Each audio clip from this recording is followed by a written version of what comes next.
Good morning, High-10 George Realty and Coldwell Banker Commercial George Realty. Nice to see you all here. We'll be going over a couple of letter of intents, one for purchase, one for commercial leasing. So I'm going to share my screen now. Okay. Okay, so I was just talking before we started recording. Sometimes I think it's faster to go to the offer, but as Peter was saying, you'll use the vehicle of the non-binding letter of intent on a purchase because maybe you want to see if they're willing to negotiate, if you're anywhere in the ballpark on the price. So depending on the situation in the building, you may want to start with the LOI because if you're doing an offer, you got to, there's a lot of caveats to that. So we'll start with the purchase letter of intent. This is a very simple one. If anybody needs a copy that's not in the room, just text me or email me and I'll send it out to you. So you're going to put the brokerage who has the listing, attention to the broker, letter of intent to purchase, and the reference is the address of the property. You always want to lead your first paragraph with some information about the client. And I just put something really fast in there, but you're going to want to give a little bit of background. Now, mind you, when you draft this letter of intent, prior to sending it to the listing agent, you're going to send it to the buyer to let them approve what you've written, okay? So you want to put something in about the buyer up here, buyer's name and or assignee. AIR contract has a pre-built-in assignee, as does CAR, but some people still want to put and or assignee as the buyer's name. You really don't have to, but if it makes people more comfortable, go ahead and do it. Purchase price, close of escrow. You notice on this, it's kind of long, so closing shall occur no later than 90 days after acceptance or 60 days of receipt of seller disclosures, including the estoppels. So on a commercial transaction, your contingency periods are going to run a lot longer than your standard residential. You may have phase one environmental that you want to perform. Some restaurants may have grease traps. You want to figure out how those are working. If there's a building there, you want to figure out the HVAC system and how old it is and things like that. So you're going to want to do a full-on inspection, including if you're buying property with that building, you're going to want to inspect the property as well. And, phase one environmental, Peter, shouldn't they always do that? I think they should always do a phase one. For commercial. Yeah, for commercial. And actually, the lender would automatically do a phase one. Okay, and then phase two, because people have asked, when does that come into play? It is the recommendations of the corrections based on phase one. Right. And who pays for that is negotiable. If there's any phase two, I have not ever seen getting to phase two, so I really haven't seen a phase two report. I've only seen phase ones. Okay, so buyer due diligence, 60 days after receipt of seller disclosures. That's pretty standard, or you could shorten it if it's a small asset that they're purchasing. Loan and appraisal, you usually try to give yourself longer because you included in this is, you're going to have to get insurance and all of that. So 60 days after acceptance, cash to new loan. The initial deposit is $100,000. Now remember, there's no cap on liquidated damages on a purchase for commercial. And in AIR specifically, there's a box where you insert the amount that the liquidated damages would be should you have to use the liquidated damage clause. So you always want to insert a figure there. Okay, proof of funds. Nobody's going to put their financials up normally on an initial letter of intent. They're going to provide it once the land owner's rep said, okay, that looks good, then they'll start asking and you can provide, or you can go to writing the offer and provide it with the offer is what I would recommend. seller's choice on escrow holder, if that's what the buyer wants to do, and title provider. Remember, on AIR contract, it is not a preliminary title report that's required. It is a title commitment. It's a different animal. It takes a little bit longer to get that. It's more in depth. So always remember, if you're on a purchase agreement for AIR, that it's not a preliminary title report. It is a title commitment. Big difference, and it takes longer to run and it's more expensive. But that's what that contract calls for, unless you've countered it or the listing agent has countered it.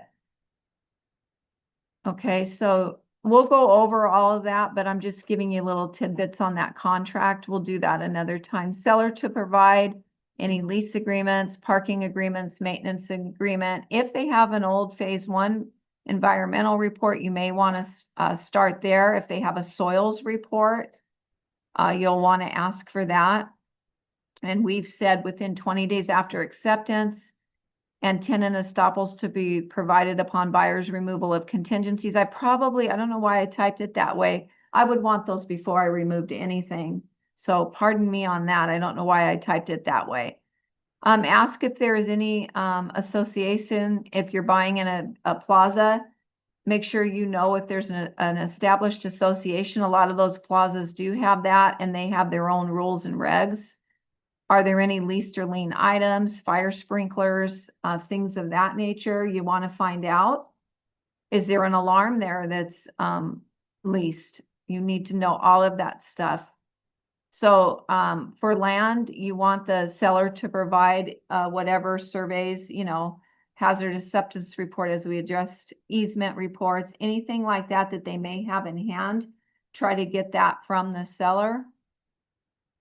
You always want to put in what type of agreement, so that means you've made a call to the listing agent and ask them what type of agreement they'll be using that they prefer. You could always write the offer, but sometimes if you write on CAR, they may require you to put it on AIR. So you want to always kind of be talking and saying, we're submitting an offer. What kind of offer document are you looking for? Or you just send it and see if they accept the type you've written. Upon close of escrow, we always put that the seller will provide the buyer with building plans. Like maybe they had some old tenant improvement plans and those are can be kind of detailed, it outlines some electrical and all that. So if they happen to have building plans or some old TI plans, you would want those. So you can look. Commission is very important. However you've outlined it, make sure that you have your commission in the LOI, okay? On the AIR form, there is a box, I think it's 27.2 at the end of AIR, where you put your commission in, or it's under separate agreement. But when you're when you are representing a buyer, make sure that you've already nailed down on your commission, okay? Okay, so are there any questions on the purchase letter of intent? Or Peter, do you have any comments? That was pretty simple. Yeah. LOI. Yeah, this In is a just, LOI, you don't want to make too complicated, but scare your prospect away. yeah, you can't address all of the terms in an LOI. I mean, gosh, that contract is multiple pages. So you just want to see if they're willing to negotiate on price and those kind of things, okay? The buyer's name in the first page. Yeah, The assignee is they put one buyer's name, and later on they might change it. That's what it is? Yeah, Or that's what it is. that's what it is? Yeah. Okay. yeah, You and can transfer the whole contract to another entity or to a third party, anywhere you want. But this is during the escrow? Usually, when you're in a formal contract, you give them the window that was in assigned, which mhm. is usually it's 17 days or 30 Okay, days, okay. Yeah. Thank you. And on AIR contract, when you all start working them, you must remember that on AIR, it is an automatic contingency removal. You have got to be on your game on these, okay? So these aren't, you don't get a chance to get notified and then, remove, a 2-day notice to perform. It's not like that on AIR. It's automatic removal. You need to pay attention to the contingency lines when you're on that type of contract, okay? Our IIR is an automatically contingency removal. Yeah, it's automatic. There's, it's, yeah. So it's not like the way we usually do it, like we just check everything off and make sure. No, if you're on AIR, you've got to be really on your game. In fact, some of the seller disclosures, property information sheet and seller's mandatory disclosure, you also, as a listing agent, need to have those ready because some of those contingency periods on AIR will not start running until you've sent those disclosures. So it's a little bit different. You have to be more on top of things like that. So we'll go over that one day. I've done it before. We'll do it again. Okay. Go over the AIR. Okay, the letter of intent for lease. This I've done a little more detailed because I think this is where most of you would be writing LOIs in the beginning if you're going into commercial.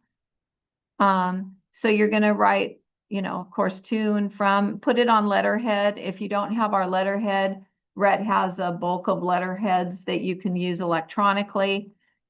You're always going to want to write something nice about the tenant, either attach a bio that they provided. You need to put their the applicant's experience. That's really important for your letter of intent for leasing because the lessor is going to be looking for that. And if they happen to be a restaurant, it's good if you provide a brief menu because they're going to look at that menu and make sure that it's not conflicting with other people in the plaza. A lot of times they don't have exclusives, but they try not to put, the same people on top of each other, right? So terms and condition, lesser premises, what are you trying to lease? Who's the lessee? What is the approximate premise square footage? The guarantor, to be determined, subject to lessor's review of lessee and guarantor's credit application, credit report and financials. And the reason I like to put that there, that's alerting them right away. Like there's going to be a guarantor on this lease. Most landlords are going to require it because a lot of those are leased under entities, which is not a human being. We need a human to guarantee the lease unless it's a really established entity with money in.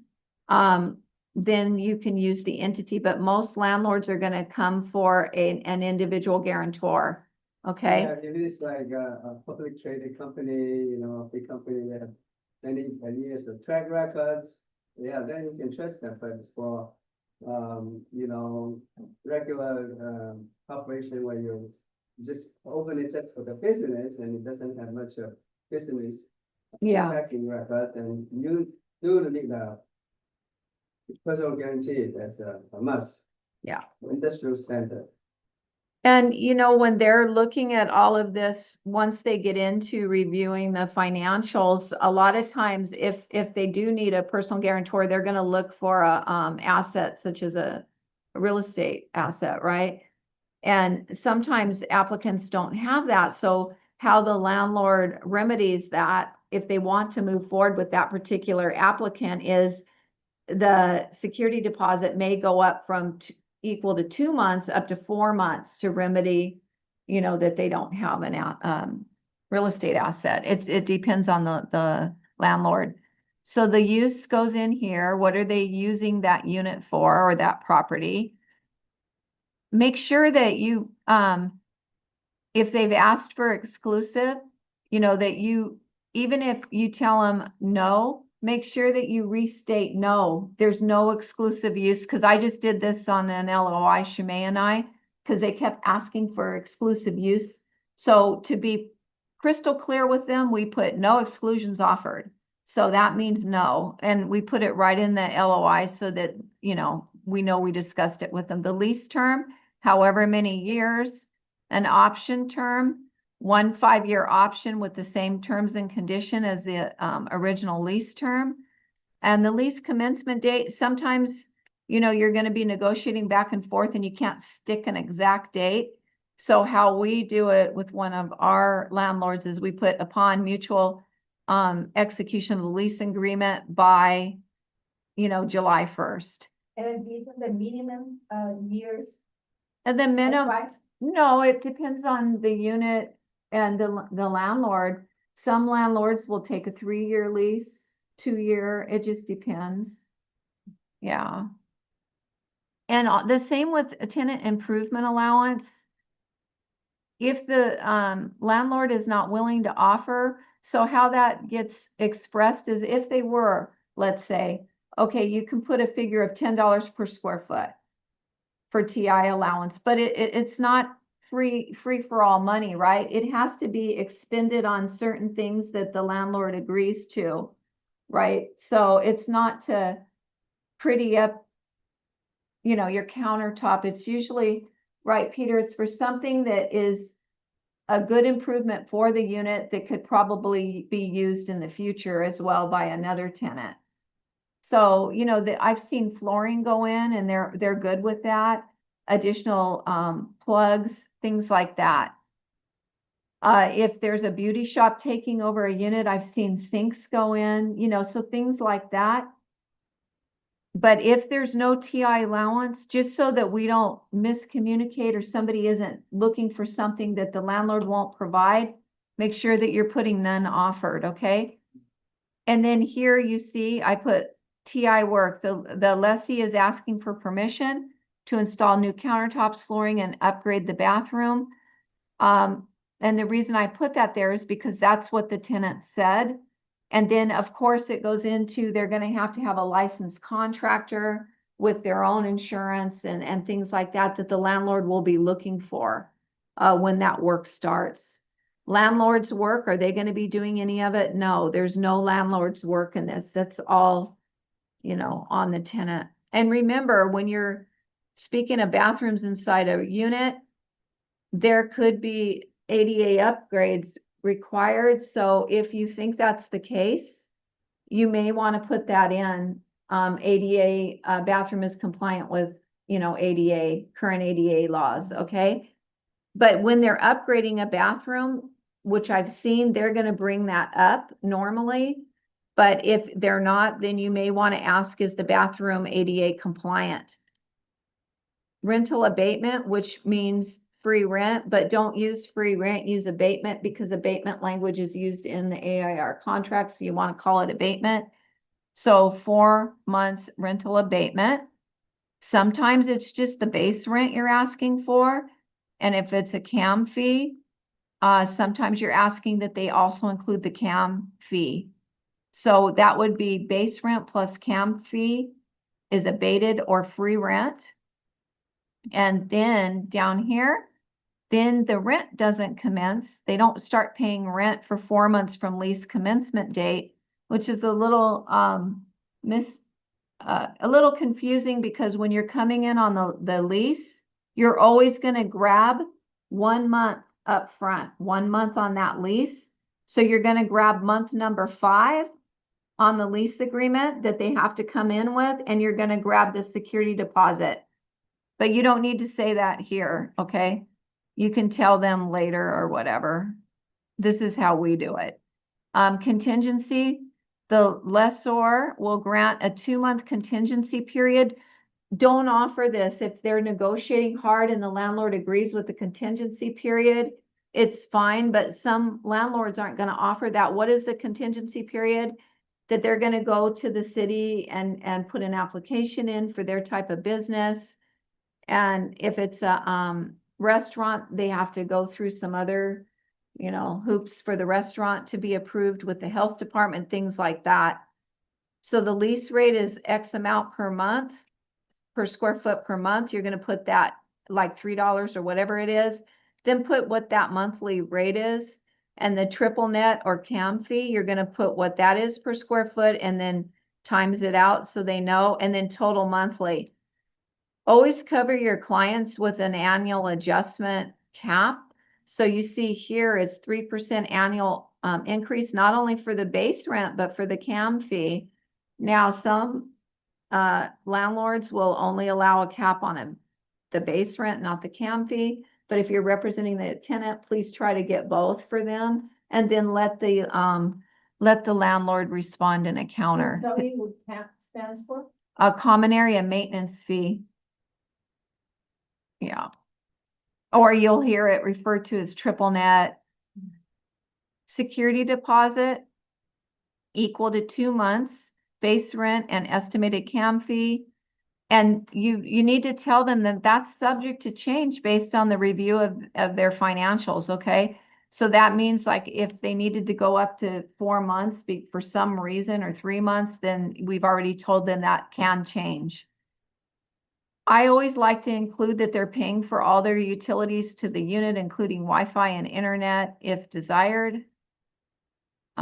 Now, some landlords will be paying for water and trash collection. If you know that, you can put that in. So the delivery of the unit, you always want to tell them that it's going to be in broom clean condition, as is whereas. They're going to deliver the unit with existing electrical, water, plumbing, and HVAC. And I wouldn't put good, strike that from me, in working condition as of the lease commencement date. And then the lessee at their sole cost and expense will inspect that prior to signing the lease. Or they can inspect it at time of turnover and let the landlord know. I like them to inspect if they're going to inspect before they execute so they know. But they may not want to bear that expense until they have a lease. So they could do it at time of turnover. HVAC warranty, we always try to ask for a warranty on that unit because we really don't know the history of it. Sometimes the landlord will counter that out, however, but you could, for your tenant, ask for a little warranty period to make sure that everything's going good with it. You could also find out at the beginning what year, make, model that unit is. Roof and pipes, the landlord's going to maintain the roof and common area water pipes for the duration of the lease. Parking is provided on a first come, first served basis. Some plazas do have employee parking guidelines, meaning they would be further out from the plaza. So if that's the case, put that in. The signage, usually the lessor will grant the lessee authorization to install signage in and above the unit at their sole expense, but they also have to conform to the lessor's sign policy. And if there's any city or governmental agency requirements, they need to conform to that. The lease form to be prepared on this particular sample, it's the lessor standard lease. They have their own that their attorneys wrote, or it's going to say AIR or CAR, or whatever it may be. For premise design, most of the landlords are going to want the tenants to submit their designs, their construction plans, especially when they're giving TI funds. But even if they're not, the landlord has a right to know what they're going to be doing in the unit as far as upgrading, okay? So always put the broker. If we are dueling, make sure that you put that the lessor and lessee acknowledge that CB George Realty represents both parties, or if that's not the case, who's representing which party. Okay, and then always have your subject to on this, the lessor receipt and approval of the application package, including government issued ID, application to lease, non-refundable credit check fee. This is low, 35. A lot of them are now $45 or $50. Bank statements and any additional documents that may be required by the lessor. Sometimes even if you put together a list of what the lessor wants on the application package, they may ask for something more if they need to research something. Always have a disclaimer on both of these. Where is my disclaimer? Oh, okay, I cut that page off, but you're going to want to say this is a non-binding letter of intent for discussion purposes only. Either party may discontinue discussions at any time without further liability without any liability one to the other, and expire it. How many days is this good for? How many days are you gonna have this for? Usually you give them 5 days, you know, you gotta give people time to read, explore the LOI. So let them go ahead and have 5 days. Or if the landlord says that's too long, I don't want to give them 5 days, then don't. But go ahead and make sure you always have a disclaimer on a letter of intent that it's non-binding. And that makes everybody more comfortable to write these. So I noticed some agents put signature blocks that the landlord and tenant will sign. We never do that. We don't want to have the landlord signing it. It's non-binding. We're not going to ask them to sign it. We sign our names as the agent, but have your email trail that you've showed everybody. You've showed the tenant or buyer the LOI, simple email. Here's the LOI. Do you need to make any changes? Please let me know. Otherwise I'll submit, you know, and give them a deadline. Let me know by tomorrow at 5. Okay.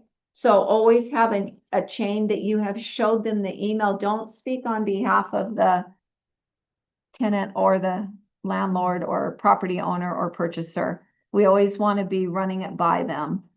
Okay. So are there any questions? This is all we're going to cover today because covering the lease is going to be too much in one day. Are there any questions? Is anybody working on any LOIs? Okay. So I'll send these out for people as samples, but remember, these are living documents. You can change it any way you need. Like adding that the bathroom is ADA compliant. I think that's a good one to add. And then the landlord can respond if it is or it isn't. It doesn't mean they're going to make it compliant, but at least you know ahead of time. Okay. Any questions? I'm going to stop my share. I have some comments about the commercial leases. There are 2 things that we have to look carefully at. One is the early termination clause, which is called the good guy clause. Mm-hmm. You know, most of the landlord will not grant that at all, but because this, you know, what it means is that for the lease that was certain, you know, like 10 years or 5 years, and if the tenant has difficulty in the business, they have the right to cancel the lease ahead of the expiration of the lease, which has no protection for the landlord at all, you know, so you don't want that.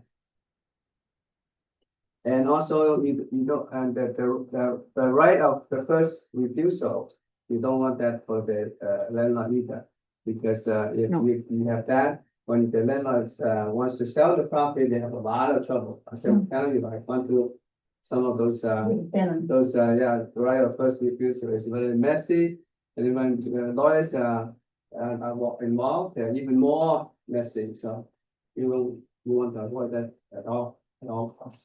That's why exclusions too, right? Can you address that? If you give people exclusive use and you're selling, I mean, it could be a big problem. Exclusive use, that's why Michelle said in the LOI, no exclusive, right? Yeah. Don't grant it too lightly, you know? No, unless you're very desperate to rent it out to a very good tenant, then maybe you will consider that, but normally you wouldn't. Yeah. And then the other thing, Peter, I was just now thinking, but this is more on the lease document side. So when they're leasing and they assign it, the original signer guarantor is not out of liability. They're still on the hook. They're still on the hook for that rent. Even though they've assigned it, they don't get out of liability unless the landlord agrees to let them out of liability, but I'm not sure they would. I don't know. Usually don't. No. So you have to remember that when they're assigning that the original signor is still liable for that rent if the other one does not pay. Okay. So there's a lot of tricks to that. I can go. Yeah, they're always going to be responsible for the payment if the person that took over doesn't pay. the original signor.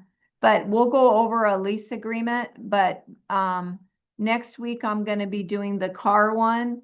But the real meat one will be the AIR, and we will go over that and the lease first, and then the purchase agreement, okay? So are there any questions or comments for Peter on? Okay, it's pretty quiet out there. All right, well, thank you all for attending. We'll pick this up more next week on the leasing documents. And then I wish you all a good weekend. Thank you all and have a good one. Thank you. Bye, Michelle. Thank you. Bye, everybody. Michelle.